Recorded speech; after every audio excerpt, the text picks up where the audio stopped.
Businessman Opinion. Mitra bisnis, tagar kabur aja dulu belakangan ramai diserukan netizen melalui media sosial. Mereka menginfokan mengenai kesempatan studi atau bekerja di luar negeri. Selain itu juga ada cerita-cerita sukses orang Indonesia yang pindah ke luar negeri. Tagar kabur aja dulu ini diklaim merupakan cerminan putus asanya netizen mengenai pekerjaan, pendidikan maupun masalah sehari-hari di Indonesia. Apa komentar Anda mengenai viralnya tagar kabur aja dulu ini? Di 6339160 atau WhatsApp call di 0816 924 924. Saya pikir ya, kalau anak muda wajar ya, dia mau mencari kehidupan yang lebih baik. Cuma satu hal yang harus dipikir dari negara Indonesia ini, yaitu menanamkan jiwa nasionalisme. Jiwa nasionalisme kita itu pudar, nggak ada lagi, nggak seperti zaman Bung Karno. Bung Karno dulu waktu Tan Yuhok menang Piala Dunia tahun 58, itu Bung Karno menanamkan rasa nasionalismenya begitu luar biasa. Bung Tan Yuhok kuliah di Texas, Amerika, dia dikasih duit $100, $1.000 sama Bung Karno. Tapi dibalikin, dia nggak mau.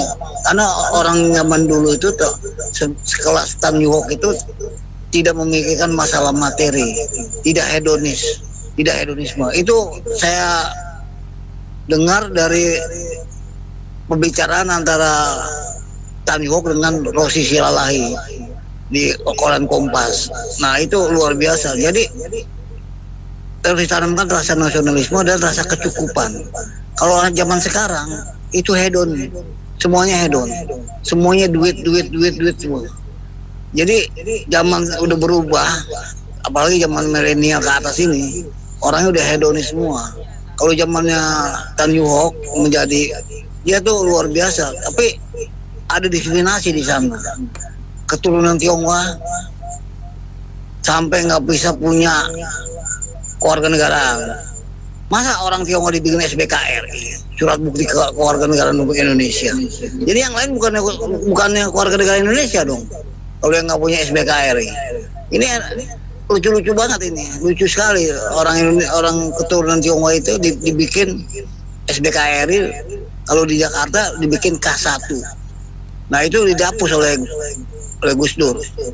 Gus Dur tuh Imlek boleh sama Gus Dur, tapi sifatnya dulu fakultatif. Saya pikir sekarang ini jiwa nasionalisme itu udah tergerus oleh perkembangan zaman atau gimana, kurang diterapkan masalah nasionalisme di rakyat Indonesia ini.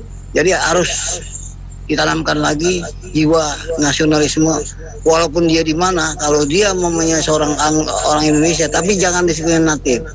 Orang Indonesia itu berbagai macam orang. Ada suku Batak, suku Sunda, suku Jawa, suku Toraja, suku Tionghoa, segala macam. Jadi kita harus bersatu. Kalau kita bersatu, kita bisa mengalahkan segala macam orang. Jangan diskriminatif, jangan karena agama, karena sesuatu hal akhirnya semuanya menjadi terpecah belah. Terima kasih. Itu mungkin ekspresi rasa kecewa dari yang nulis itu. Yang nulis kan belum jelas juga sih, apakah benar generasi Z, kan orangnya nggak tahu. Apakah benar generasi sebelum Z gitu ya. Jadi kesimpulannya seperti itu. Anggap saja ini ekspresi rakyat Indonesia. Memang sebagian besar dari rakyat kita tuh memang ingin mencari penghidupan yang lebih baik, atau yang bisa membuat makmur, yang aman, yang bisa mensejahterakan mereka, bisa menjamin hak asasi manusia mereka, dan juga bisa membuat mereka itu merasa nyaman. Intinya seperti itu. Kalau tidak didapatkan di dalam negeri, kita tahu bahwa nyari kerja sulit. Kalau nggak tarik-tarikan pakai uang, jarang-jarang berhasil. Yang kerja staff itu ya di perusahaan swasta. Kalau yang marketing sales mungkin gratis, tapi dapat komisi aja itu, atau multi level marketing itu ya. Yang di bawahnya susah nyari duitnya itu, yang dapat teman yang orang pertama, kedua, ketiga misalnya gitu. Nah itu yang mungkin bisa gratis. Tapi yang staff kan harus tarik-tarikan atau kemungkinan seperti itu, atau pakai uang. Itu yang terjadi, dan rata-rata seperti itu, tidak semua. Dan itulah negara kita. Di negeri swasta mirip saja. Lalu berdagang juga sepi. Penegakan hukum juga kan tajam bawah tumpul ke atas, harus viral dulu yang menengah bawah kalau mau dapat keadilan. Itu dari zaman dulu, zaman sebelum ada baru sampai reformasi, karena ada medsos. Setelah reformasi, maka medsos menambahnya. Dulu pakai wartawan ya, kalau nggak viral di koran, di TV, pakai wartawan di radio, nggak ada wartawan yang nolong, dia sulit. Orang menengah bawah, orang miskin itu dapat keadilan kalau punya kasus. Apapun kasusnya itu, mau pidana, perdata, dan lain-lain. Nah, keadaan seperti inilah yang menyebabkan ada tagar itu mungkin yang menulis ya. Jadi keadaan kecewa ini sehingga mereka mencarinya di luar negeri. Akan tetapi, apakah benar-benar semuanya yang cari di luar negeri itu membuat mereka menjadi lebih baik, dapat perubahan itu? Belum tentu juga. Karena di luar negeri, kalau nyari pekerjaan, itu ada sisi jahatnya juga. Kadang-kadang dijahati. Banyak penipuan yang buka lowongan kerja ke luar negeri. Di internet, di koran, di media lain. Banyak. Salah satu contohnya, ada orang yang ngelamar S1 komputer, katanya mau ditaruh di kantor di Kamboja, katanya jadi dikerjakan anak buahnya bandar judi, sebagai anak buahnya bandar judi online ya. Di Thailand juga gitu. Itu kan kasus itu kan. Lalu ada yang katanya mau dipekerjakan di restoran, ternyata dijadikan pelacur di negara lain. Itu benar-benar ada. Inilah penipuan-penipuan ini yang sisi bahayanya. Tapi ada juga di lain itu yang berhasil sih, karena mereka dapat atasan yang baik di luar negeri, bahkan gajinya besar. Ada, saya tahu persis ada. Jadi kalau tidak ada koneksi dan juga perlindungan dari si koneksinya ini di luar negeri, mendingan hati-hati kalau melamar kerja di luar negeri. Kalau perlu jangan, tapi lebih baik cari kerja di dalam negeri aja, karena memang perlu koneksi, dan koneksi ini bisa melindungi kita. Kalau kita mau kerja di luar negeri, itu baru kita kemungkinan aman. Walaupun ada sih yang aman juga tanpa itu, ada. Cuman kan rata-rata yang aman justru yang ada koneksi, dan koneksi ini bisa melindungi kita gitu, buat aman kerja di luar negeri. Itu yang lebih baik ya. Sebaiknya kita cari yang lebih baik lah, kemungkinan seperti itu. Kalau di dalam negeri juga ini ya, cari yang lumayan bisa bikin sejahtera, karena kita tahu bahwa banyak yang orang sudah tua-tua kita temui itu masih dagang mas di pinggir jalan kecil-kecilan, itu masuk TV loh, padahal udah tua. Waktu masih mudanya itu kerja, tapi nggak sejahtera udah puluhan tahun sampai pensiun. Banyak yang seperti itu orang tua di negara kita, karena memang gaji kebanyakan yang buka lowongan dari dulu sampai sekarang itu di bawah UMR. Usaha yang buka itu, jadi tidak setelah kerja puluhan tahun, belasan tahun, tidak membuat mereka sejahtera sampai tua, kakek nenek masih dagang aja di pinggir jalan, masih ya nyari uang gitu ya. Padahal udah saatnya istirahat, anak cucu yang nyari uang, kemudian seperti itu. Selain itu gaya hidup royal yang perlu suka boros, itu juga bisa membuat masa tua jadi tidak sejahtera, tidak makmur, kemudian seperti itu. Jadi jangan salah, gaya hidupnya sederhana saja, walaupun punya duit lebih dari UMR gitu ya, kemudian itu. Terima kasih, Assalamualaikum warahmatullahi wabarakatuh. Kabur aja dulu ya. Ini kalau memang banyak yang nge-like atau banyak yang seperti itu memang apa ya, jadi cerminan juga prihatin ya bagi negara, apalagi pemerintah dan pejabat-pejabat negara yang tinggi negara itu, ini juga harus ikut prihatin dari cari solusinya, dan malu gitu loh. Jadi kenapa rakyat kita itu harus kabur duluan? Kabur itu kan artinya kan di satu tempat itu tidak nyaman, atau tidak ada prospek, tidak ada potensi, tidak ada harapan, sehingga orang mau kabur duluan. Dia lihat kalau suasananya sudah baik, dia kembali. Kalau kembali, jadi memang ada beberapa teman saya itu yang habis kuliah sudah 10 tahun yang lalu itu memang akhirnya kerja. Sekolah dulu, kuliah dulu, lanjut kuliah di Australia, ada yang di Kanada, ada yang di Amerika bagian mana itu. Jadi akhirnya memang tidak kembali, sampai sekarang pun tidak kembali. Mereka sudah berkeluarga, punya anak, lanjut kerja di sana. Jadi di sana itu menurut mereka memang lebih ada kepastian hukum ya. Jadi pajak dipotong, tetapi ada jaminannya, jaminan sosialnya yang pasti. Hak-haknya itu juga yang pasti. Jadi menurut saya Indonesia ini kepastian hukumnya yang tidak ada, lalu juga jaminan sosial, pendidikan, kebutuhan dan lain, transportasi massal yang murah dan pasti gitu kan, tertib, teratur dan pasti kepastian hukumnya. Jadi menurut saya pimpinan-pimpinan negara kita itu harus merasa malu dan tertampar. Bagaimana cara memperbaikinya sampai rakyat kita itu harus kabur duluan gitu. Jadi karena kepastian hukumnya tidak ada, berubah-ubah, lalu pajaknya itu juga dipakai kemana pembangunannya, lalu yang utamanya itu selalu ulang-ulang itu adalah korupsi terlalu banyak, kong kali kong terlalu banyak, hanya segelintir orang yang bisa menikmati kehidupan yang betul-betul sejahtera dan makmur, yang lain-lainnya itu susahnya minta ampun. Yang kalau kondisi begitu, mana orang tidak kabur duluan? Begitu ada kesempatan ya dia kabur duluan. Mau yang TKA, TKI, TKW, maupun yang pelajar, maupun yang mahasiswa, yang olimpiade, sampai orang yang ingin pindah ke luar negeri. Begitulah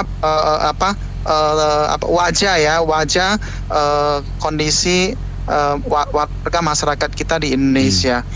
Ya, jadi kalau kesempatan ya ke luar negeri ya menurut saya ya, ya ada memang yang beasiswa ya tadi ya, memang untuk studi, tetapi untuk yang bekerja tentunya kan ya memikirkan juga keluarga yang ditinggalkan seperti itu kan. Tapi kalau tadi memang ada kekesalan ya tadi ya, mungkin kekecewaan seperti itu Pak ya. Asalkan itu sih jangan sampai, tadi sebelumnya saya simak kan skillnya Pak ya. Pastinya di negeri orang ya harus ada skill juga kan. Jadi sih mudah-mudahan sih kalau namanya harapan ya, namanya lapangan kerja juga, lembaga pelatihan sih perlu dikembangkan gitu Pak ya. Namanya kerja kan juga perlu skill, kan skillnya apa seperti itu. Itu aja Pak Ahmad. Jadi mungkin itu aja ya harapannya sih, pengembangan lembaga pelatihan kerja seperti itu. Baik. Ada juga kalau ke luar negeri itu dipandang mungkin teman-teman atau kawan gitu, wah hebat nih bisa ke Jepang atau ke Eropa seperti itu. Padahal ya kita kan harus cinta terhadap tanah air sendiri kan. Ya tadi gengsi tadi Pak. Karena kan kita ke luar negeri juga apa pekerjaannya itu juga kan. Sebenarnya tagar kabur aja dulu ini di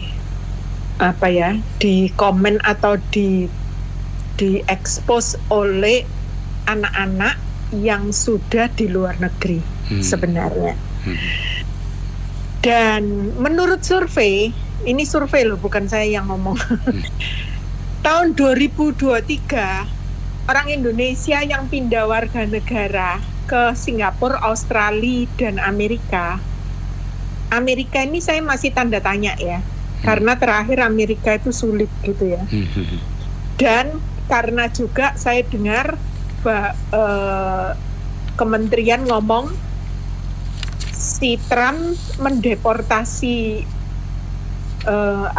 warga negara asing, itu Indonesia juga terancam, ada 100 lebih yang terancam dideportasi gitu ya kira-kira. Jadi saya curiga, nggak tahu, cuman yang jelas hampir 3.900 sekian itu anak Indonesia pindah warga negara ke antara tiga negara ini gitu ya.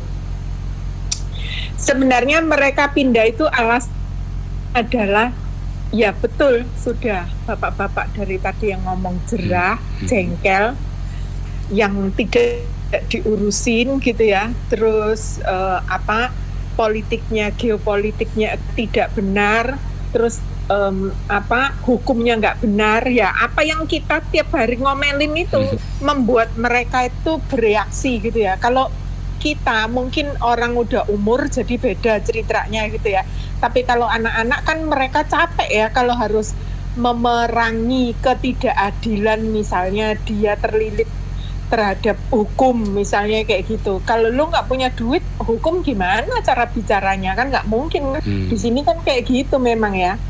Nah, cuman kalau menurut saya, kalau mau kabur, ini saya nggak ngajarin kabur ya, I'm so sorry, tapi itu kan hak setiap orang kan Bung Anto lu mau pindah kemana terserah, lu mau cerai terserah, lu mau kawin terserah, kan kayak gitu ya.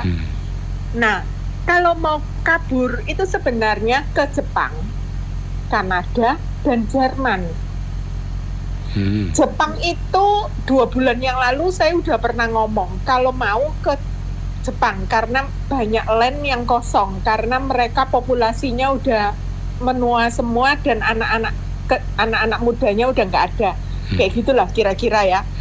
Dan faktanya baru kemarin dulu saya baca bahwa di Jepang itu diterima, welcome. Asal kamu mau tinggal di desa yang kosong, akan diberi tunjangan berapa, kayak gitu. Jadi kalau kita memang minat, ya maksudnya anak-anak muda kalau memang minat dan berani, tapi harus yang punya skill ya. Jadi jangan yang nggak punya skill. Kalau nggak punya skill nanti teriak-teriak gitu ya. Nah itu pindahnya ke Jepang itu yang bagus gitu ya. Terus Kanada itu juga kekurangan, dan Jerman. Tapi mungkin kalau Kanada dan Jerman itu saingannya agak lebih berat gitu ya. Karena di Jepang itu jelas sudah dibuka beneran dan pemerintahnya mensubsidi, kayak mensubsidi gitulah ya. Nah itu. Terus sekarang ini kalau saya walaupun saya agree dengan mereka itu hak mereka, tapi kalau saya pribadi, saya nggak akan membandingin negara saya dengan negara lain yang mana dengan segala kekurangan dan kelebihannya. Bukan berarti saya nggak akan memprotes atau mengkritisi ya. Pasti saya tetap masih mengkritisi tentang korupsi terutama, dan itu adalah biang dari segalanya. Gitu ya. Nah, sekarang contohnya adalah Amerika.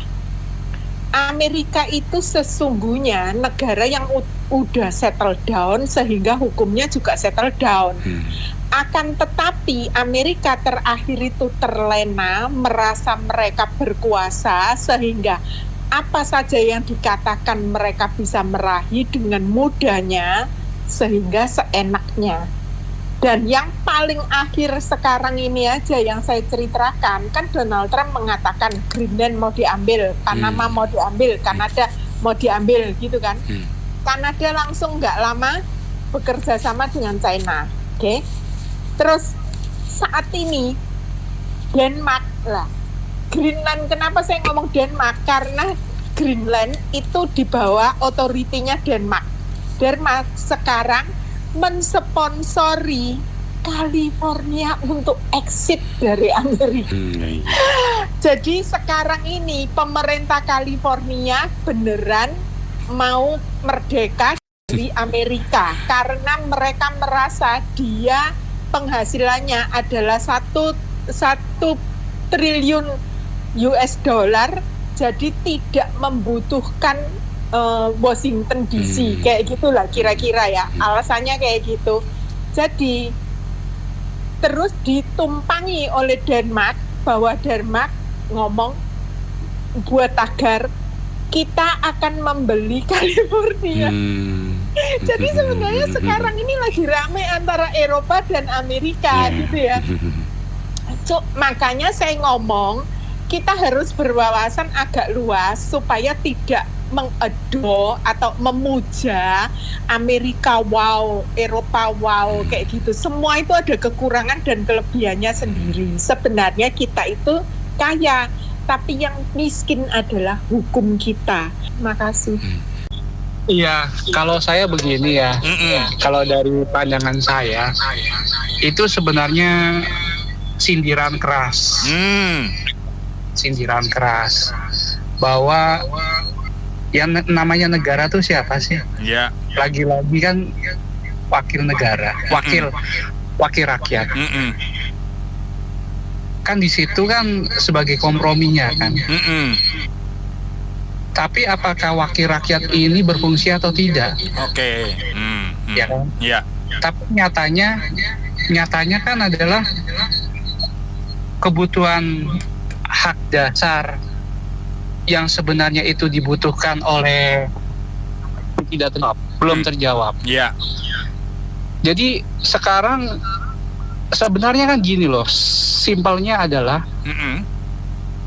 tolong dong diperjuangkan hak-hak rakyat yang mendasar. Iya. Dengan sebuah regulasi. Iya. Ya kan? Nah, dari situ dengan adanya regulasi pasti akan menciptakan suatu keadilan. Ya kan? Ada suatu perjuangan. Iya. Bukannya ini malah urusan-urusan yang menurut saya nggak penting. Apalagi kemarin sempat ada yang soal masalah Harley masuk tol, gitu kan? Iya. Itu kan konyol. Nah, sekarang simpelnya lagi, pendidikan kita itu sudah mengalami ketimpangan sosial. Oke. Gitu. Siapa yang punya banyak, dia akan mendapatkan pendidikan yang lebih bagus. Gitu kan? Iya. Dibandingkan orang-orang yang keluarga-keluarga yang tidak memiliki ekonomi yang tidak memiliki biaya besar. Oke. Gitu loh. Ya. Sehingga ya hanya pasrah saja. Ya kan, hanya pasrah saja. Ya bisa negerinya itu negeri yang bagus atau jelek ya pasrah. Swasta yang bagus, apa yang penting sesuai dengan kantong. Iya. Itu kan sebenarnya itu sangat ironis. Itu tidak sesuai dengan sila Pancasila kalau kita mau bicara nasionalis. Benar nggak? Iya. Ya kan? Kita juga kalau mau bicara Undang-Undang Dasar 45 juga itu juga nggak ada. Betul. Gitu loh. Betul, Pak. Jadi negara ini sebenarnya sanggup nggak memelihara rakyat dengan baik. Oke. Gitu loh. Termasuk soal mengenai kesehatan, pekerjaan, ya toh. Ya, kemudian pendidikan. Itu saja yang menjadi hak dasar, tolong diperhatikan. Siap. Gitu kan. Kalau bicara sekarang, saya sedikit aja Om Ben. Ya. Di Singapura itu kalau nggak salah, itu lansia itu ada regulasinya. Iya. Boleh diperkenankan dipekerjakan kembali. Tapi dengan waktu 6 jam kalau nggak salah, 6 bekerja. 6 jam saja. Iya. Jadi tidak boleh ada perusahaan yang overload lebih dari 6 jam. Karena kalau ada perusahaan yang nakal, nah ini itu akan ditindaklanjuti. Oke. Nah, dan mereka mendapatkan upah yang sangat layak. Gitu loh. Sementara di negara kita yang banyak badan, yang banyak kementerian, yang banyak partai politik, yang banyak wakil rakyat, gitu kan? Yang banyak orang-orang pintar. Iya. Tapi nyatanya pengangguran kita itu sangat banyak. Iya, betul. Terutama generasi Z. Ini saya baca di BPS nih. Iya, data BPS ya. Iya, data BPS. Generasi Z itu ternyata banyak yang tidak mau kuliah. Iya. Tidak mau ikut kursus. Siap. Dan mereka lebih baik nganggur. Oke. Nah, hampir kayak 10 gitu juta kan Pak harusnya, angkanya, ya. Pak. Iya, betul. Gimana? Hampir 10 juta angkanya. Iya. Itu mbok melek. Iya. Gitu loh, mbok melek. Wakil rakyat ini melek. Iya. Kita nggak usah bicara soal ekspor impor, soal ini dan itu, soal apa. Tuntasin dulu ini loh. Ya, oke. Tuntasin ini dulu, termasuk hukum. Ya loh? Ya. Kalau hukum kita itu siapa yang punya uang, dia yang bisa bicara. Gitu kan? Benar nggak? Iya.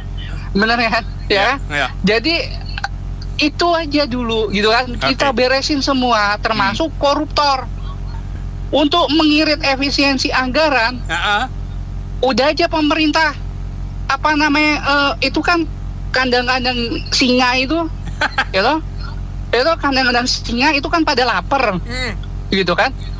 Gak usah repot-repot, maksudnya gak usah repot-repot ngeluarin biaya tembak atau biaya apa, masukin aja kandang singa. Gini, kita harus tahu selama ini negara kita sudah salah kelola. Setuju nggak bro? Ya. Dari situ aja kita ngomong. Kurang kaya apa negara? Nggak? Lempar biji mangga jadi pohon mangga. Nggak? Nggak usah pakai pupuk. Mau makan ikan tinggal alat pancing keluarin. Iya. Bahan bakar, batu bara, minyak bumi, semua ada. Kurang banyak di mana? Betul. Tapi siapa yang nikmatin? Pejabat, aparat, keluarganya, kroninya. Dapat nggak? Nggak ada. Ayo fair-fair ngomong. Iya. Nggak ada. Jadi tuh tagar itu menurut gua wajar. Contoh, SDM bagus. Tadi pagi gue selalu cerita ke Nena. Family, salah satu gue, adik gue, itu gak bisa balik ke Indo. Kenapa? Karena pemerintah tidak care atas investment SDM. Gue bicara SDM bagus ya. Gue gak bicara generasi over tapi yang kurang kualifikasi. Ayo gue ngomong itu. Bagaimana membangun negara adalah SDM bagus yang balik ke negara ini. Betul. Bullshit. Kita bicara nasionalisme. Kita merdeka berapa tahun? Pancasila ada nggak yang diimplementasikan? Nggak ada. Keadilan sosial bagi pejabat dan kroni-kroninya. Itu Pancasila kita bro. Lo nggak bisa bantah bro. Pejabat kaya makin kaya, rakyat miskin makin miskin. Kita ngejelekin negara. Kita hanya menjabarkan apa yang sudah terjadi kemerdekaan kita dari 45 sampai saat ini. Kita nggak mendiskreditkan siapapun. Fakta yang kita lihat di lapangan, betapa kayanya pejabat, betapa kayanya aparat, ya nggak? Betapa kayanya orang-orang yang mampu memanfaatkan APBN. APBN dipakai nggak buat pendidikan, pelayanan sosial, ya nggak? Untuk rakyat, kemakmuran rakyat, kan kita bicaranya itu. Ada nggak? Nggak dikuasai semua oleh para pejabat dan oknum. Itulah kita juga tahu. Jadi kalau tagar itu muncul, kita sempat bicara keadilan sosial, ada nggak? Terus kita bicara nasionalisme. Relevan nggak itu nasionalisme? Gue lagi nggak bicara SDM kita yang cuman generasi sandwich atau generasi strawberry lah maksud gue, generasi Z. Semua generasi yang kita anggap Indonesia nggak kekurangan orang pinter. Indonesia kekurangan orang yang punya integritas. Yang mau membangun negara. Kita tahu betapa kencengnya dulu Kwi Kian Gi. Ingat nggak? Who hell you IMF, ya nggak? Betul. Terus kita tahu Ahok. Bagaimana dia mau implementasikan. Tapi apa? Nggak bisa orang-orang yang mau untuk membangun negara, nggak bisa. Kita udah merdeka sebagian lama. Duluan dari Cina, bro. Benar. Apa jadinya ini negara? Kita nggak jelasin bro. Kita cuma menjabarkan fakta. Buat pendengar nggak ada yang salah. Terus nanti dibilang nggak bisa, tunggulah nanti kita tunggu sampai kapan? Wong undang-undang perampasan aset yang ditunggu nongol. Lu ngomong sesuatu yang tunggulah. Lu bisa jamin? Iya nggak? Sampai sumber daya kita semua udah terkuras habis, negara udah nggak ada sisanya, lu tunggu. Bener nggak? Kalau buat gua gini, SDM terbaik, kalau memang kayak contoh wakil menteri itu mah disuruh langsung sama Pak Presiden. Kalau adek gua yang bagian riset development, untuk gaji Lipin 6 juta, kita nggak bicara nasionalisme lah, ya nggak? Ada nggak mereka? Enggak. Jadi disamain nama Kristi. Nggak bisa, beda bro. Betul nggak? Lu mau membangun negara harus dari atasnya ke bawah, dari kepalanya turun sampai bawah. Jadi rakyatnya ngelihat contoh. Betul nggak bro? Ntar gue bilang lu kepanjangan, lu udah mau habisin gua nih. Iya nggak? Gue itu aja deh, bener, jangan kelamaan. Kandang singa serem juga dong. Nah itu dia, koruptor buang ke kandang singa, kata Pak Anugrah tadi. Kalau yang nggak bisa kerja gimana, dibuang ke kandang apa ini? nggak? Dibuang ke kandang apa kalau nggak bisa kerja? Dikandangin aja kalau itu mah. Dikandangin aja, tapi keluyuran mulu dia. Nah, itu dia. Itu dia, udah mahal-mahal kita bayar, masih keluyuran juga. Tidak jajak kurang ya gak? Nah, kembali lagi Bung Men ya. Iya. Ini Gen Z sekarang berapa persen yang nggak kuliah? Ya mungkin karena dilihatnya kayak begitu ya, hidup hedonis, semuanya gampang. Apalagi kalau ada bapak saya lebih gampang lagi, tinggal tunjuk saja. Tadi ada bilang Pak siapa itu bilang wakil presiden itu tinggal iya nggak? Wakil presiden Mas Wapres ya. Nah lagi saya bilang Mas Wapres kayak pada lagi keluar negeri semuanya, yang kuliah katanya, yang kerja pada lagi, mungkin udah pada putus asa juga. Iya nggak? Harusnya lapor ke Mas Wapres. Mungkin niat dia kali putus asanya. Iya. Karena background dia nggak ada bapak saya atau om saya. Udahlah dalam arti kata lah. Jadi udah putus asa mereka pada lagi lah keluar. Harusnya kita daripada putus asa, lebih baik kita lapor Mas Wapres. Karena kan itu belum ditutup laporan dia, program dia itu kan sampai detik ini. Harusnya dia yang memecahkan. Bagaimana yang dijanjikan lapangan kerja 19.000 sampai 19 juta tuh dia akan terima lapangan kerja. Kalau kita kan lowongan kerja, ya kalau dia terima langsung, nggak tahu kerja di mana. Ya enggak? Waktu promosinya kayak gitu, waktu kampanyenya dia. Nah, sudah terrealisasi belum? Sampai detik ini, kapan mau direalisasikan kalau memang belum hari ini? Tahun ini, tahun depan, itu memang harus dibuktikan. Jadi supaya anak-anak Gen Z kita ini jangan sampai kabur ke luar negeri. Nah, kabur ke luar negeri karena ngeliat dia kok enak. Nggak ngapa-ngapain bisa duduk di situ. Iya. Makanya menunggu siapa lagi nih? Lebih baik gue keluar, iya nggak? Jadi kata kuncinya kita minta tolong sama Mas Wapres ini. Tolong bagaimana solusinya ke depan ini? Jadi nggak buka lapangan kerja nih, biar kita pada bisa bekerja lagi. Jangan kita tinggalkan Indonesia. Bukan apa-apa kalau pemuda-pemuda kita pada meninggalkan Indonesia, ya segelintir manusia bergoyang-goyang terus lah. Dengan basicnya nggak ada, tapi mereka ketawa-ketawa terus, keluyuran terus, tetap digaji oleh rakyatnya. Jadi menurut saya ini tagar ini adalah suatu cerminan atau suatu kritikan. Saya tetap menggunakan tagar rumput di rumah kita lebih hijau dari rumput tetangga, bro. Oh gitu, bukan terbalik. Harus, bro. Iya dong. Karena tagar itu adalah satu tagar untuk mengingatkan kita semua bahwa memang hari-hari ini di Indonesia kondisinya berat. Dan ini sesungguhnya itu bukan hanya Indonesia. Negara-negara lain juga menghadapi hal yang sama. Jadi tagar ini juga untuk mengingatkan kita supaya kita terus bersuara untuk pemerintah berubah diri. Pemerintah Prabowo dan pemerintah Gibran terus memperbaiki, terutama dalam hal apa? Terutama dalam hal hukum, yang turunannya korupsi dan lain-lain. Betul. Itu yang paling penting, bro. Jadi saya pikir kita tentu boleh memberikan kritik. Kita harus mengkritik pemerintah, tentu hal yang diizinkan. Tetapi ya kita juga harus mendukung kalau memang ada hal-hal baik yang sudah dilakukan. Ya kan? Jadi tagar ini bukan untuk kita dukung, tagar ini bukan. Tagar ini untuk kita mengingatkan pemerintah terus memperbaiki diri. Terus mawas diri gitu Pak ya. Betul. Saya kira Pas FM harus membuat tagar besok rumput depan rumah kita lebih hijau dari rumput tetangga, bro. Iya, bro. Kenapa saya mengatakan gini? Karena memang kenyataan kita punya kesenjangan masih lebar. Gini rasio masih lebar.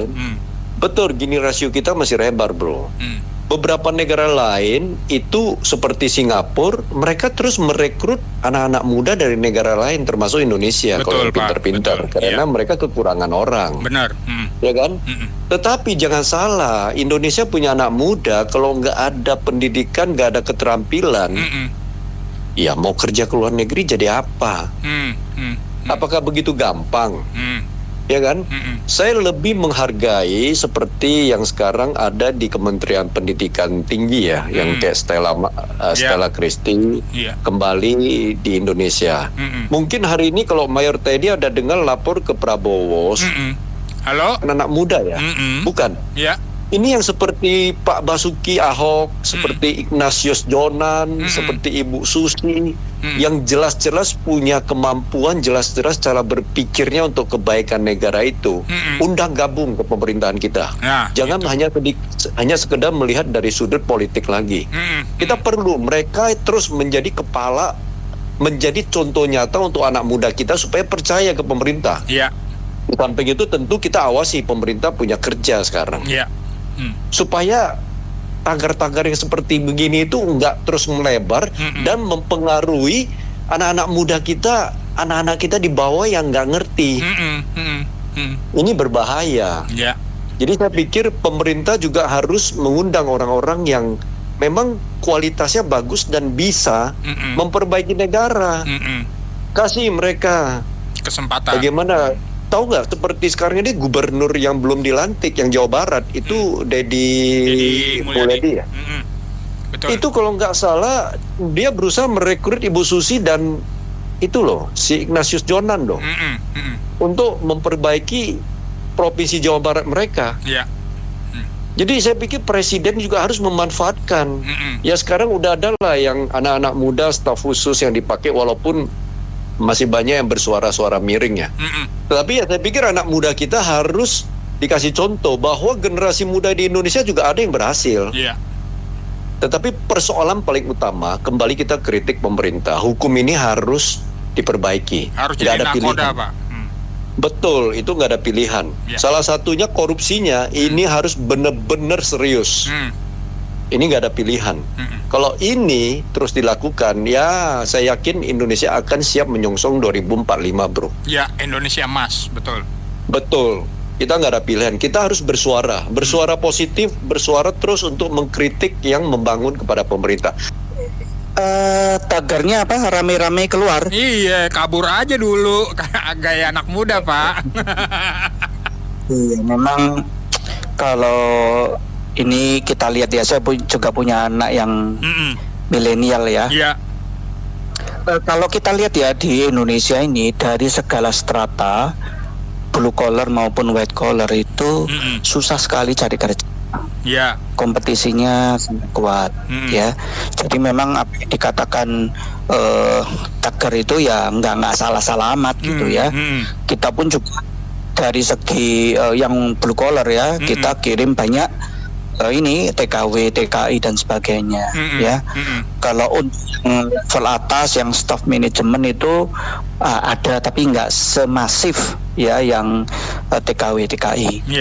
Ya kita tahu banyak sekali negara-negara besar yang kekurangan tenaga kerja, terutama tenaga kerja tampil ya yang berkolar ya. Tapi kalau untuk berkolarnya itu kompetisinya lebih susah. Nah gini, ini ada pengalaman dari teman saya.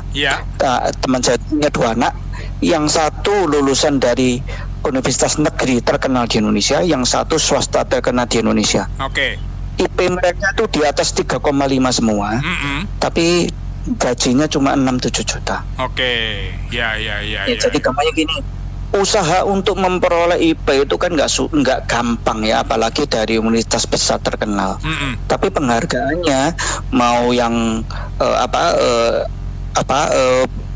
yang level seperti itu mungkin ya. Ada juga yang lulusan dari universitas luar negeri sampai di sini pun juga income-nya gaji pokoknya cuma 6-7 jutaan doang. Nah, ada seorang teman yang menyarankan kalau kamu sudah di luar negeri, lebih baik kamu kerja di luar negeri dulu sementara. Oke. Ya, Nah, ini bukan masalah swasta atau ini pegawai negeri, bukan. Tapi memang kita untuk sumber daya manusia itu lagi berebut, kompetisinya sangat-sangat ketat. Ya, makanya ada istilah kalau nggak pakai ordal susah untuk di pegawai negeri dan lain-lain. Ya. Dan itu mulai merambat ke swasta. Swasta pun juga kalau nggak ada ordal, jujur aja susah. Iya, betul Pak. Ini jujur juga nih, anak saya bisa kerja sekarang ya karena ordal. Itu fenomenanya ya susah ya Pak ya. Ya betul ya. Jadi ini kalau kita nggak ada kayak gitu-gitu susah. Nah memang sebaiknya ya ini kita ini bukan tidak nasionalis, bukan. Tapi kalau kamu bisa ke luar negeri dan bekerja di sana, kirimlah devisa ke Indonesia. Ya, yang penting apa? Ilmumu itu bermanfaat. Ya, oke. Ya, ilmu bermanfaat dan bisa membantu negara dalam hal devisa bisa lumayan. Dan mengurangi kompetisi di Indonesia. Ini mah sensasi. Saya balik lagi, bener nggak? Setinggi-tinggi bang mau terbang. Terus apa lagi Mer? Balik lagi gitu ya. Enak-enaknya lontong cap gome. Masih enak nasi uduk.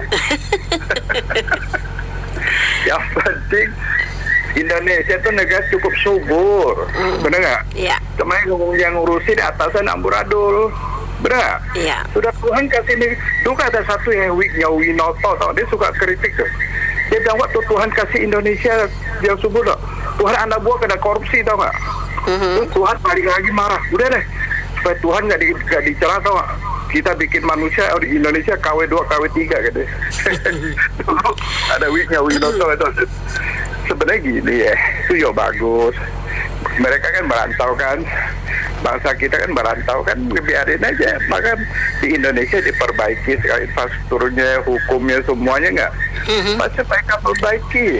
Nasi uduk, nasi ulamnya, nasi kuning diperbaiki, pasti mereka balik makan gitu deh. Iya benar, kangen nanti ya. Iya, pasti Indonesia berkenak dah, benar.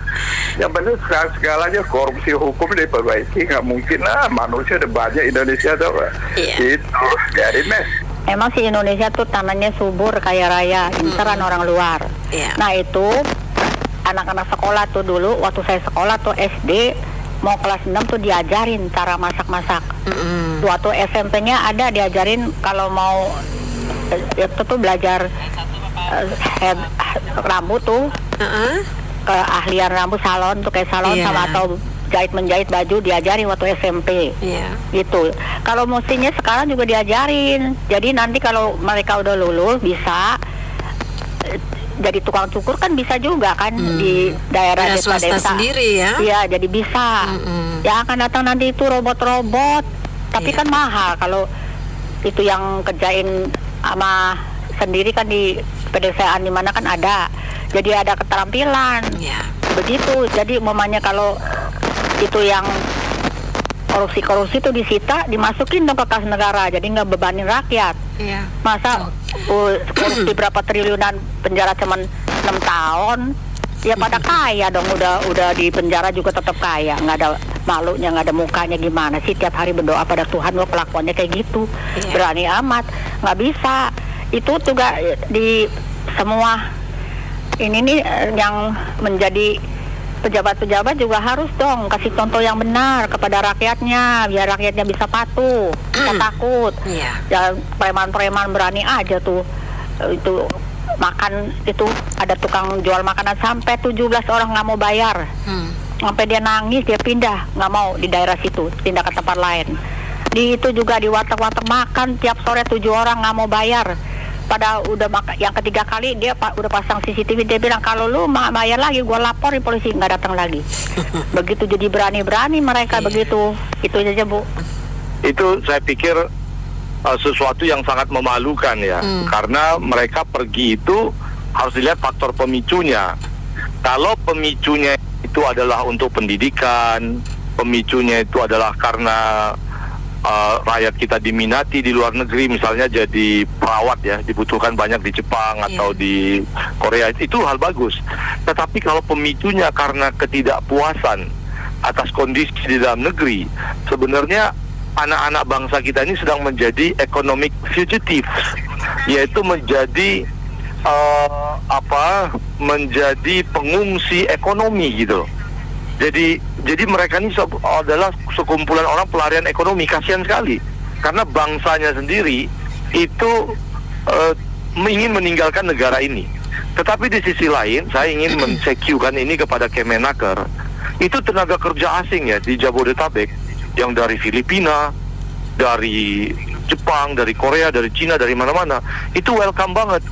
Beberapa oknum Kemenaker barangkali yang harus mengawasi tenaga kerja asing itu welcome aja memberikan izin kerja buat tenaga kerja asing. Dan parahnya lagi, mereka ini ada yang bekerja itu seolah-olah jadi konsultan, tapi sebenarnya jadi tenaga personalia. Kinerjanya sehari-hari itu personalia, tapi title-nya bisnis konsultan.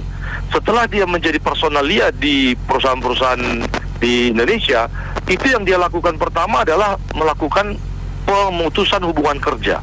Jadi orang luar negeri yang datang ke sini, entah dia jadi presdir atau jadi direktur atau jadi personalia, karena undang-undang tenaga kerja melindungi harusnya posisi personalia itu tidak boleh orang asing, tapi dibikin jabatan yang lucu-lucu biar terkecoh gitu. Kemenaker itu yang mereka lakukan, PHK habis-habisan. Jadi anak bangsa jadi pengangguran, tapi menir-menir dari luar karena bisa bahasa Inggris present tense, continuous tense, 1-2 bahasa Inggris. Mungkin ada oknum Kemenaker yang ingin memperlancar bahasa Inggrisnya gitu. Jadi kalau ketemu sama tenaga kerja asing itu bangganya bukan main gitu. Nah, ini sebuah tamparan buat Kemenaker, karena Kemenaker harusnya melihat bahwa anak muda kita yang keluar negeri itu juga adalah potensial tenaga kerja, bahkan existing tenaga kerja yang lari ke luar negeri menjadi economic fugitive atau economic refugee, yaitu pengungsi ekonomi akibat ketidakbecusan tata aturan ya. Oleh karena itu khusus buat Kemenaker, coba Pak, kalau memang bisa tenaga kerja asing di Jabodetabek atau di sentra-sentra industri itu dipulangkan, dibuat aturan yang membuka agar bangsa Indonesia yang mengisi itu diputus hubungan izin mereka atau dipersulit, semacam Amerika atau Singapura yang memang memberikan barrier-barrier tertentu, terlihat barriernya intelektual tapi sebenarnya itu work labor barrier. Nah kok kita welcome amat sama tenaga kerja asing? Anak bangsa sendiri jadi nganggur, gigit jari di pinggir jalan, ya bisanya jadi preman yang tadi Ibu bilang di warteg sama di pinggir jalan ngutipin duit di kawasan industri. Karena di dalam pabrik-pabriknya diisi oleh Filipina, oleh Amerika, oleh Korea. Amerika jarang lah, Korea, Jepang, Cina. Ya anak Indonesia sendiri di pinggir jalan jadi preman, kasihan sekali. Terima kasih. Jadi kembali lagi saya bilang Mbak, gimana ya? Karena Indonesia tidak menghargai ya kalau yang punya basicnya ya. Jadi mereka lebih baik pada di luar. Ya salah satunya ya kayak keponakan saya sudah 8 tahun di Dubai, alhamdulillah mereka. Ya kalau dibilang ya nyaman karena nyaman, mereka bertahan sampai dipulangkan saja, sampai cuti saja langsung sama bosnya itu dikasih. Wah, begitu sampai Indonesia dia disuruh tinggal, dikasih ada kerjasama, disuruh hotel ini kamu tinggal. Makanya kita kaget sampai hotel bintang 5 setiap dia pulang sini cuti ya. Jadi kembali lagi saya bilang harusnya di Indonesia ini anak-anak muda kita ini yang berprestasi, yang punya sumber daya manusia yang bagus, harusnya diterima dong dalam pekerjaan kayak begitu-gitu. Jangan mereka, ya kita udah banyak lihat lah di media kaca, di apa semuanya itu yang berprestasi sampai mereka punya hasil mereka saja sampai diambil asing kok. Jadi kembali lagi kata kuncinya gimana ya, kita nggak bisa ngomong lagi Mbak saya Mbak, apalagi kita lapor saja lebih baik ke Mas Wapkes kita. Katanya kan janjinya mereka mau buka 19.000 nih lapangan kerja, kapan terrealisasi nih? Udah 100 hari berjalan, janjinya mereka masih jalan-jalan doang yang kita lihat ini Mas Wapkesnya ini. kita laporannya juga nggak tahu ditampung apa sama mereka. Jadi kata kuncinya anak-anak Gen Z ini sekarang mengingat kalau nggak hedon, ya nggak, kalau nggak bapak saya berkuasa, nggak akan mungkin. Lebih baik saya punya basic, kalau bisa saya keluar. Nggak mungkin di luar juga itu ada orang dalam, Mbak.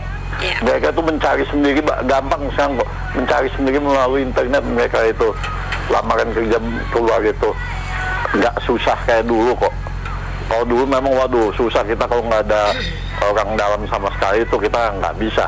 Kalau sekarang udah gampang, tinggal mengakses, buka website aja, waduh, buka set udah terima langsung jalan mereka. Kita aja kaget kok sekarang itu anak-anak Gen Z, nggak tahu anak-anak Gen Z yang cuma di belakang hanya bapaknya saja. Jadi kata kuncinya kembali lagi lah, hargailah anak-anak bangsa ini yang berprestasi, yang punya sumber daya manusia. Jangan tenaga kasar mulu kita yang dibawa keluar. Katanya pahlawan apa namanya? Kalau apa Mbak? Apa? Devisa? Katanya pahlawan devisa. Pahlawan devisa kata saya malu kita loh. Iya. Sebagai kayak gitu saja, Mbak. Itu hanya viral supaya pejabat kita di Indonesia kan ya mereka bisa sadar, dong nggak? Kenapa orang itu seperti ada rasis agama, rasis suku, tidak ada keadilan, benar nggak? Tapi Indonesia tuh, ya saya nggak bilang surga ya, bisa menghidupi bangsa kita, tidak jelek. Cuma di sekarang masih banyak kendala seperti orang ya ada keturunan mau masuk UI macam-macam, dah. Tapi UI kan nggak gitu bagus. Dari dulu mana ada UI ciptakan pesawat terbang HP, nggak ada kan? Ya cuma di sini masih ada rasis seperti daerah orang bangun gereja nggak boleh. Kalau dia bangun masjid sampai pinggir jalan nggak ada izin, pakai toa gede-gede, itu kan udah nggak benar, tidak. Kenapa saya berani ngomong? Saya supaya bangsa kita bisa maju, ya nggak? Besok Valentine Day nanti ada tokoh agama larang lagi biar nggak boleh kan, benar nggak? Itu kan PA semua, benar kan? Itu kan kebebasan, benar nggak, Dita? Cuma sisa Indonesia kalau mau maju seperti Ahok, ya nggak? Otak kan pintar kan? Apa salah jadi presiden? Kalau dia ada salah kita tangkap, benar nggak? Kita gunakan otaknya. Cuma di sini masih ada suatu rasis gitu, susah. Ya mudah-mudahan di punya berita bisa memperbaiki. Kata itu Novi Basuki, benar kan? Kita harus usaha. Tiongkok bisa hari ini kan kerja keras, kata Xi Jinping, benar. Gunakan akal sehat. Tahun 20-30 mau tinggal di bulan, kita masih ribut, benar nggak? Ya ini sih supaya bangsa kita, pemimpin kita yang korupsi gila-gila, rakyat kita masih banyak susah, PHK, perbaiki kelemahan kita, benar nggak? Indonesia tuh negara cukup kok, negara subur, istilahnya kita itu tanam apa pun hidup, benar nggak? Ya cuma bangsa kita perbaikilah, ya nggak? Jadi supaya masa depan kita lebih bagus, ya tidak. Kalau saya mengamati dari pertama, kegagalan bangsa kita adalah cacatnya reformasi total ya Bu. Pertama itu strukturnya. Yang kedua adalah kemarin kita sudah menilai dan menimbang bahwa partai menciptakan kandidat pemimpin yang punya integritas. Semua partai itu. Terakhir terpilih Pak Prabowo yang latar belakang notabene jauh dari ekspektasi masyarakat, yaitu pemimpin yang memiliki akademisi yang memang khusus untuk badan pemerintahan itu sendiri. Itu yang kedua.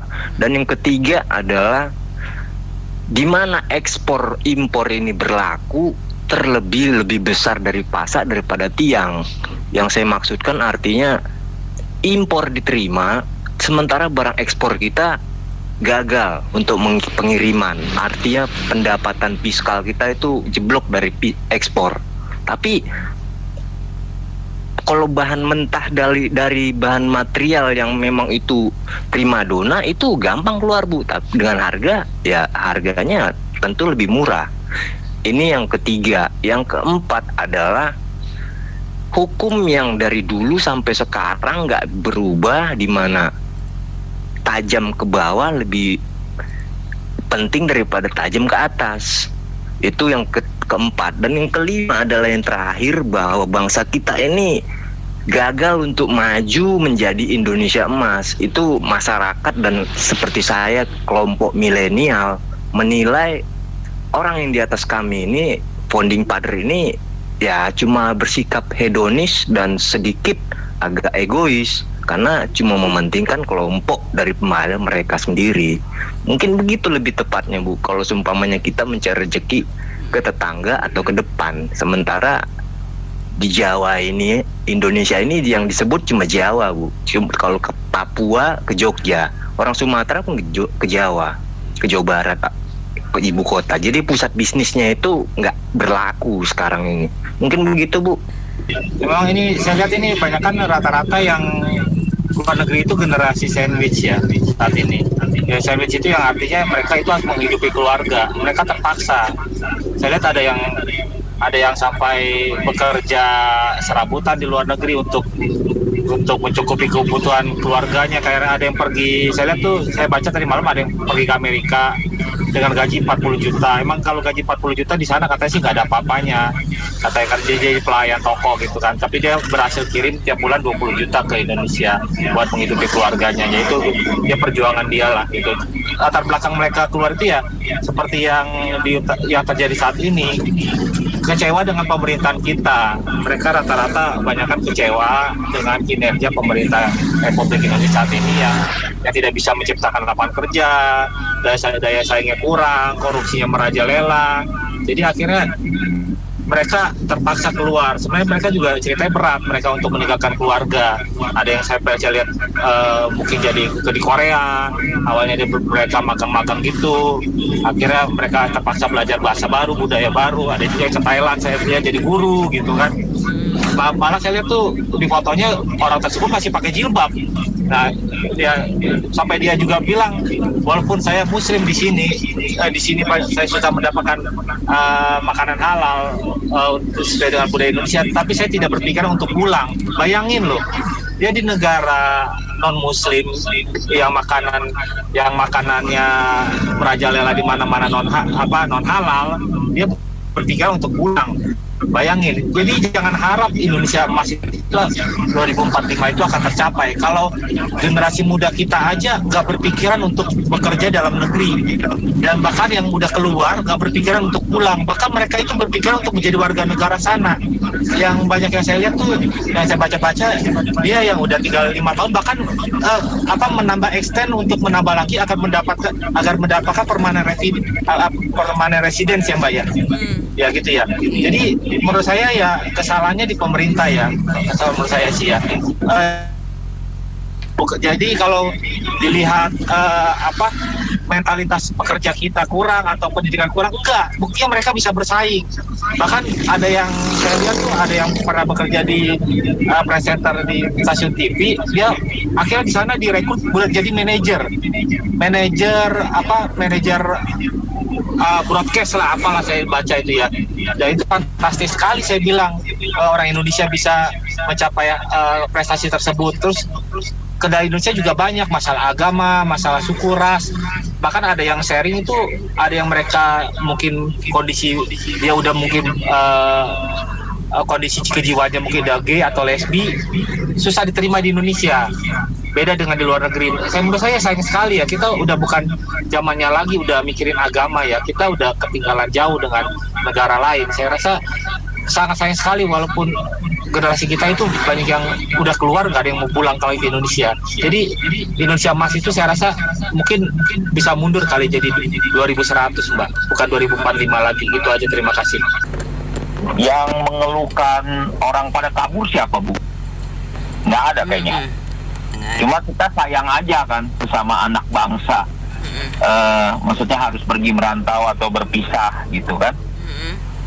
Ada pepatah bilang lebih enak hujan batu di negeri sendiri daripada hujan emas di negeri orang, begitu kan. Tapi realitas generasi yang sekarang tuh nggak demikian gitu loh. Ya banyak faktor lah memang ya. Yang paling utama sih kita bisa lihat soal penegakan hukum. Kalau hukum itu sudah nggak benar gitu loh, sama aja kita kalau kayak main bola aturannya dirobah-robah seenak jidat, terus wasitnya diperalat begitu, itu kan udah nggak benar gitu. Terus lagi kita lihat katanya ngomongnya efisiensi, tapi menterinya sekian banyak ya kan, akhirnya bikin pencitraan, lampunya dimatiin, begitu loh, AC-nya dimatiin panas. Nah kalau AC panas juga orang nggak produktif kerja gimana? Kan hal-hal yang nggak masuk akal yang dipertontonkan terus gitu. Dan ini saya pikir juga seleksi alam lah, ngapain juga kita udah kebanyakan penduduk 270, kalau bisa disebar ke seluruh dunia kan juga lebih bagus. Pemerintah kita kan juga kerjanya juga ringan. Gitu aja sih. Jadi nggak ada yang perlu disedih atau bagaimana. Itulah realita yang memang kita tabur kemarin hari ini yang kita tuai penampakannya seperti ini gitu. Dan itu juga untuk kebaikan masing-masing ya, seperti penelpon tadi yang cerita bisa 40 juta di Amerika lalu kirim 20 juta. Kerja di dalam negeri emang bisa segitu? Kan enggak. Iya. Realitis aja yang kita lihat lah, begitu sih. Oke. Ya, paling hanya tamparan buat pemerintah, tapi pemerintah kita kan sabodo teing urusan begini. Meringankan tugas gua, nggak banyak yang diurus, kan gitu. Ya, ini kalau buat saya ya, Indonesia itu negara yang paling enak untuk tempat tinggal ya, apa murah kan. Tapi yang terjadi ya seperti Bu Bila bilang tadi, kepastian hukumnya nggak jelas, ya itu makanya orang bisa kabur. Jadi yang paling utama ya kepastian hukum dulu, karena kan tiba-tiba kayak tadi orang punya rumah bisa hilang, gitu kan? Apa yang terjadi gitu kan? Terus kemudian kalau mau juga kalau dibilang sekarang masih pengen cari kerja tapi kerjaan sudah tidak ada kan susah. Ya otomatis kan kalau ada yang menawarkan pekerjaan yang layak pasti pikir wah lebih baik kita cari tempat yang lebih nyaman kan. Itu enggak. Ya, tapi bukan bahas seperti Pak Tony bilang bukan masalah nasionalisme atau tidak, tapi kan jelas kan kebijakan memihak apa enggak pada orang-orang kecil gitu kan. Selalu yang terjadi kan yang jadi masalah kan kepastian hukum, keadilan itu yang jadi isu kan. Jadi yang PR-nya masih banyak jadi artinya. Tapi salut ya ada yang modelnya menteri wakil menteri Stella itu yang mau datang lagi ya udah tempatnya enak ya. Masih mau bekerja untuk di Indonesia. Ya, tapi yang jelas kan harus dibenahin dulu banyak hal supaya bisa orang betah di sini. Iya. Kamu bisa apa, belum bisa apa-apa, tapi begitu diterima gajinya berapa Pak kan? Kan begitu, beda sama saya dulu, belajar dulu, nanti kalau udah bisa kita mandiri sendiri gitu. Jadi cara pandang itu masa kita kurang mandiri lah. Padahal kalau kita ke kampung itu kelapa dibikin minyak jadi uang, ya kan? Iya. Beras kita sekarang petani sekarang berasnya dijual di sawah padi ya, kita beli beras. Minyak kita beli minyak, kelapa padahal nggak usah beli. Padahal kalau kita bikin kelapa itu dibikin obat, aja untungnya banyak. Tapi nggak mau berpikir seperti itu.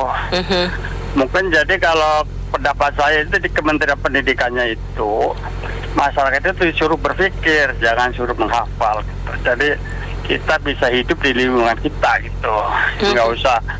Kan kita kan di luar yang sukses ya banyak.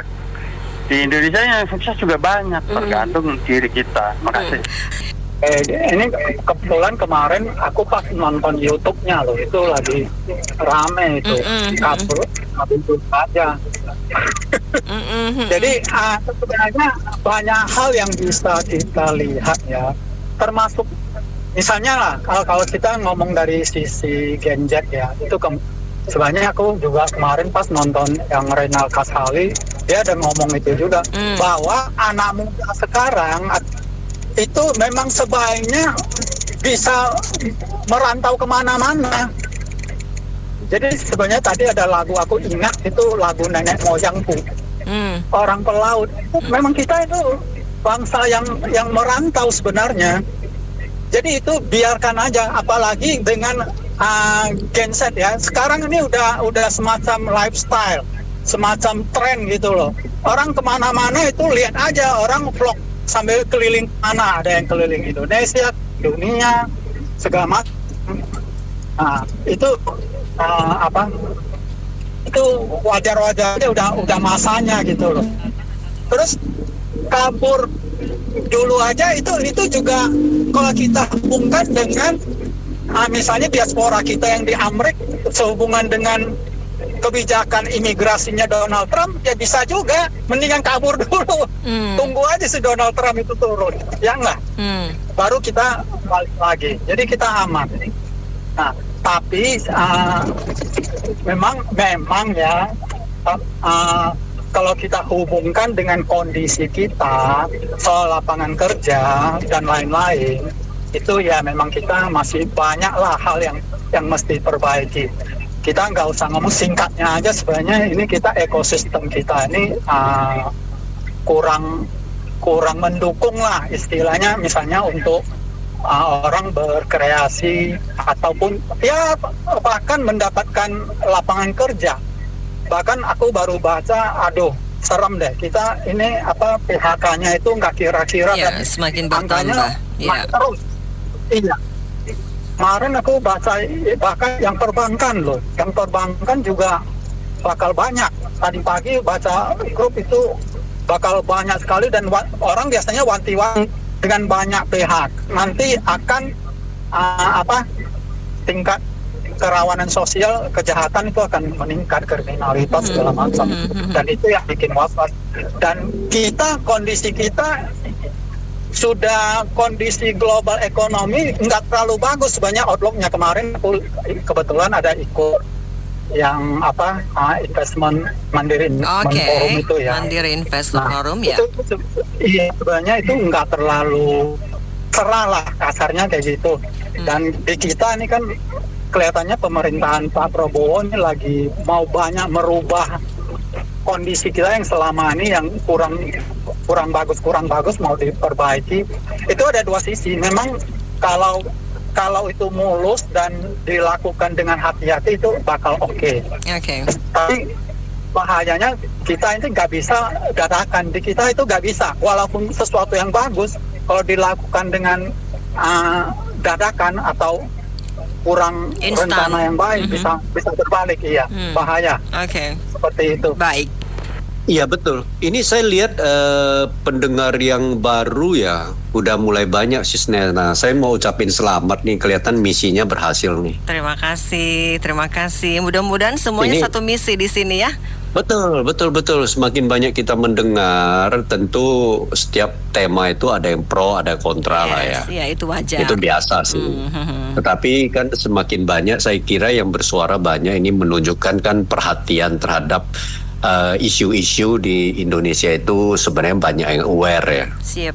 Jadi saya pikir perlu juga dibuat satu hashtag, rumput rumah depan kita lebih hijau dari rumput tetangga kita. Oke, kita apresiasi diri kita sendiri dan bangga ya dengan hasil kita dong.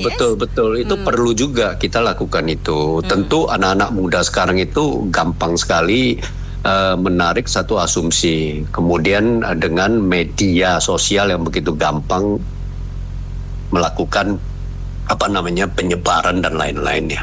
Tetapi ya saya pikir Indonesia hari ini tentu semua orang tahu belum sempurna. Tetapi saya percaya pemerintahan yang kita pilih juga berusaha keras.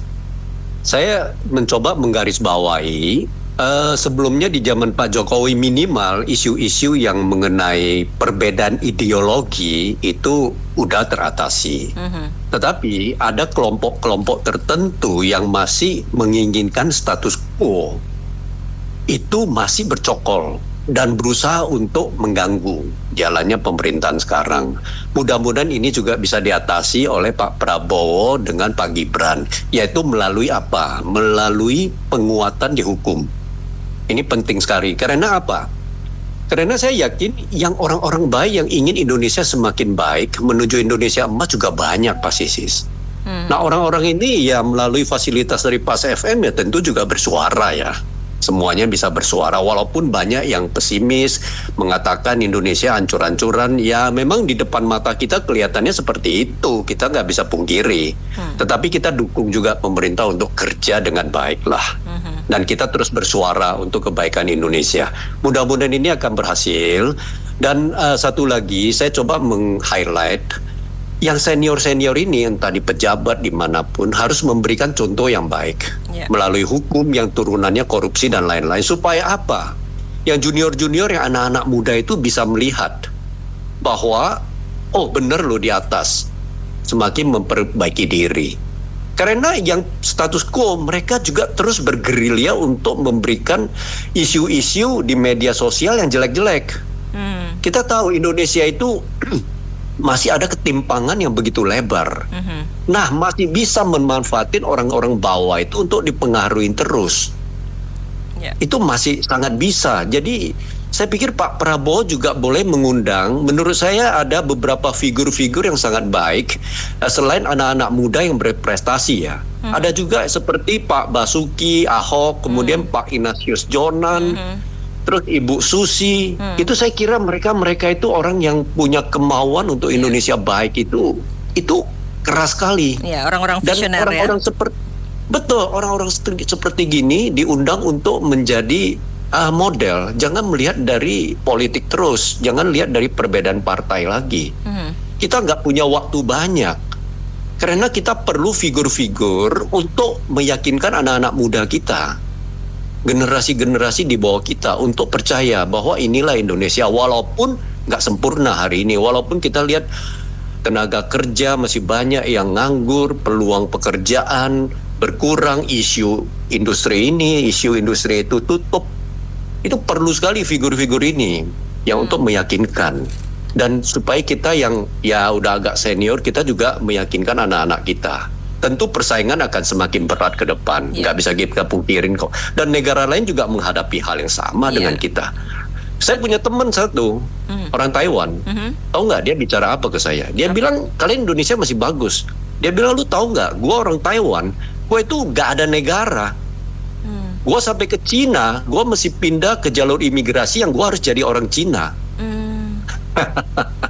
Jangan kita pikir semua negara itu seperti taman yang berbunga indah semua. Kesulitan juga ada. Jadi ayolah kita sama-sama ini memberikan info-info yang positif, dan kita dukung. Yang paling penting negara ini hukum, menurut saya, karena turunannya itu sangat meyakinkan setiap warga untuk akan berubah lebih baik. Kalau hukum ini nggak jelas, berbahaya bagi negara ini. Saya kira gitu aja sih. Kalau saya lihat, kalau saya kan boleh dibilang pelaku dunia outsourcing ya.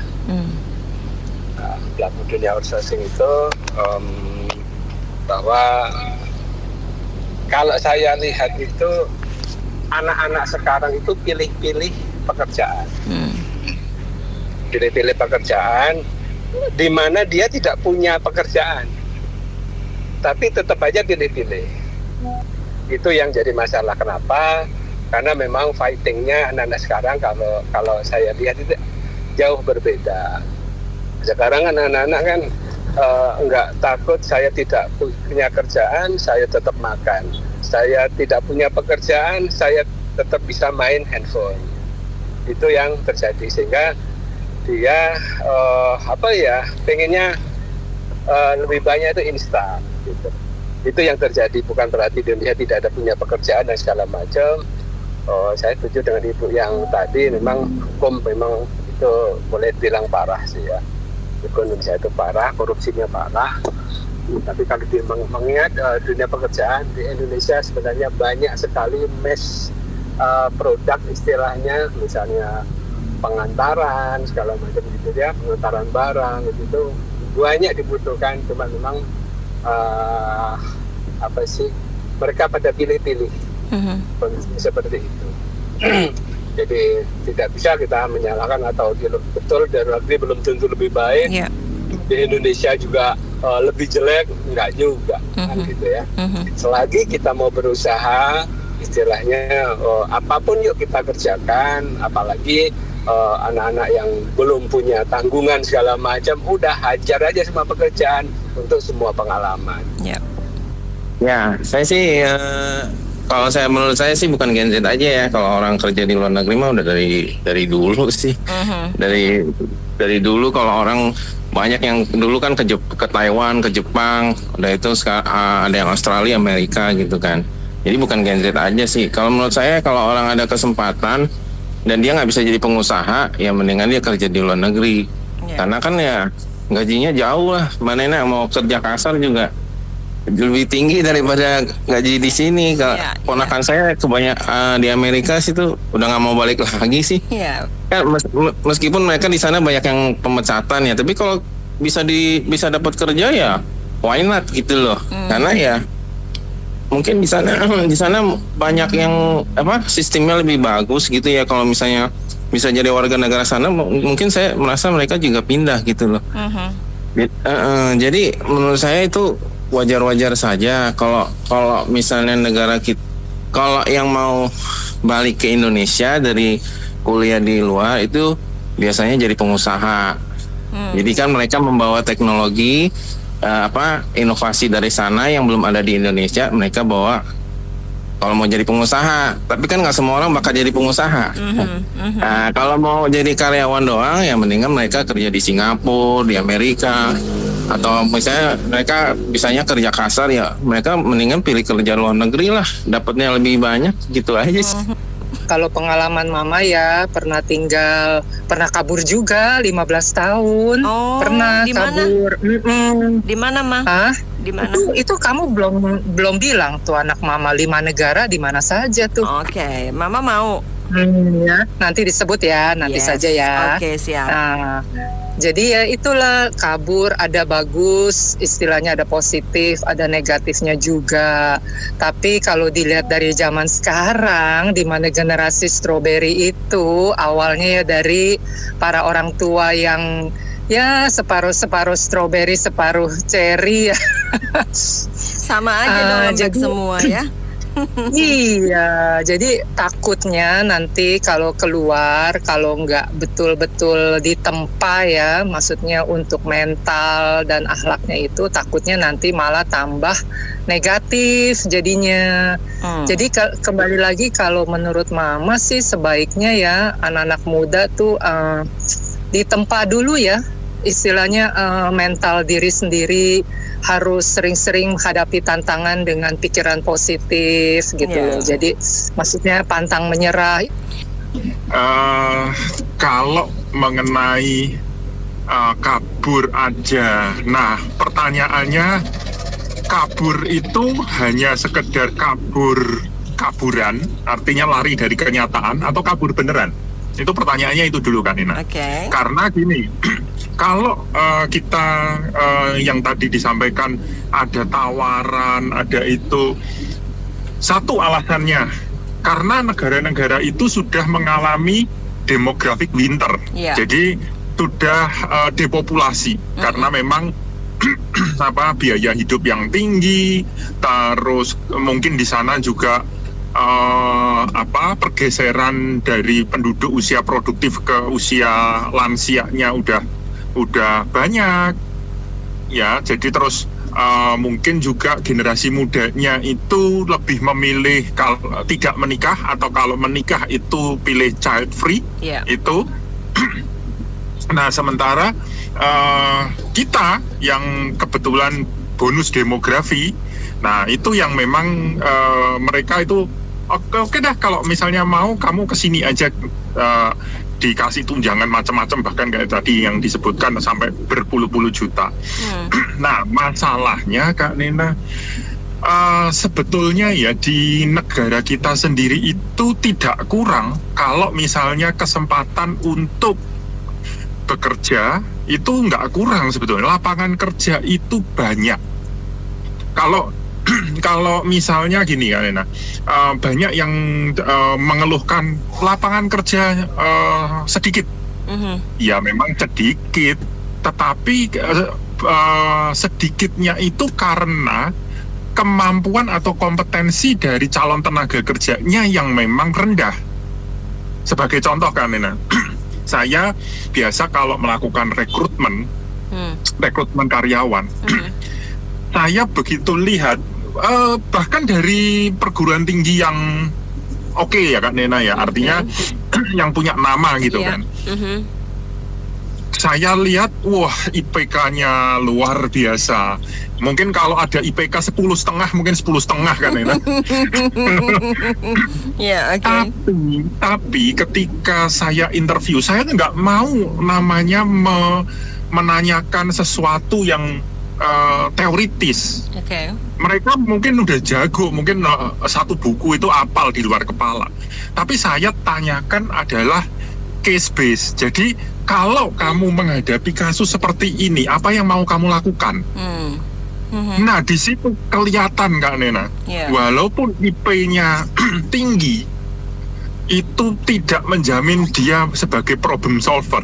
Jadi ya sudah, ibaratnya kalau kerja ya textbook.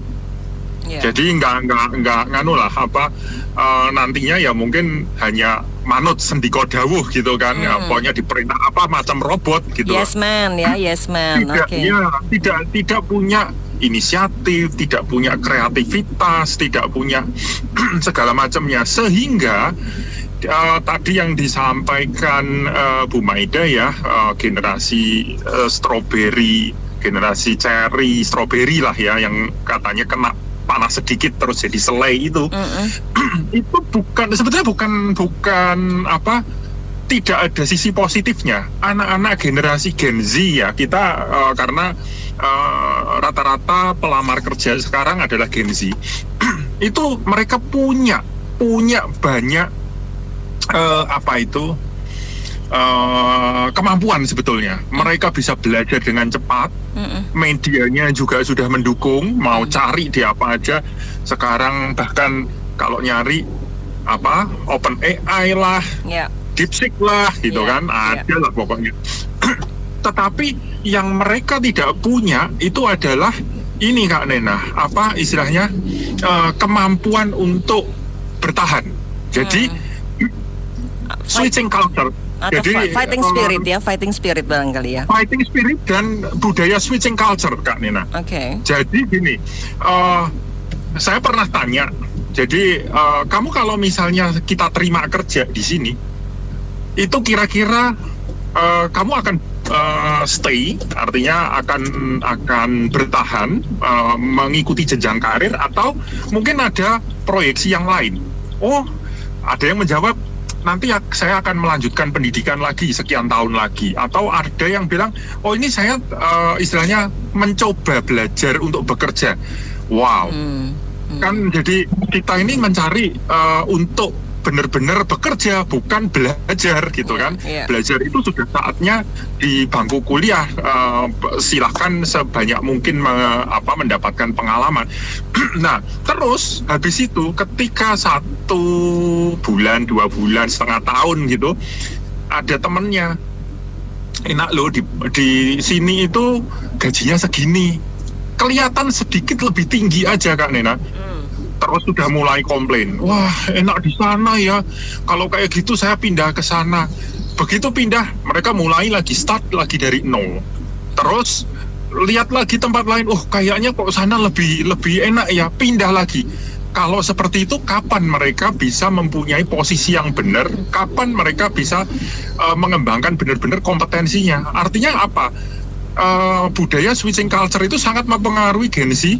Terus dia start lagi dari awal gitu Kak Nena. Jadi jangan pernah berharap orang Gen Z yang yang generasi strawberry itu tadi punya jenjang karir yang bagus. Jadi nanti ketika usia pensiun, generasi sebelumnya yang mungkin generasi X, milenial itu mungkin bisa dari staff pelaksana pensiun sebagai seorang director gitu. Mungkin kalau Gen Z nanti pensiunnya juga tetap sebagai staf pelaksana. Karena gitu. berpindah-pindah itu tadi ya. Nah, ketika kualitasnya seperti itu, lah mau kabur mau ngapain Kak Nena kan di situ. Nah di sana itu mereka memberikan tunjangan itu kan bukan berarti hanya tanda petik ya Kak Nena, hanya cuma untuk memenuhi negara mereka loh. Yes, pastilah. Mereka juga menuntut kontribusi ya. Adanya kualitas, betul. Kalau kita nggak berkualitas cuma menu-menuin negara mereka dan memperberat anggaran mereka, juga kita akhirnya ya jadi bahan guyonan gitu Kak Nena.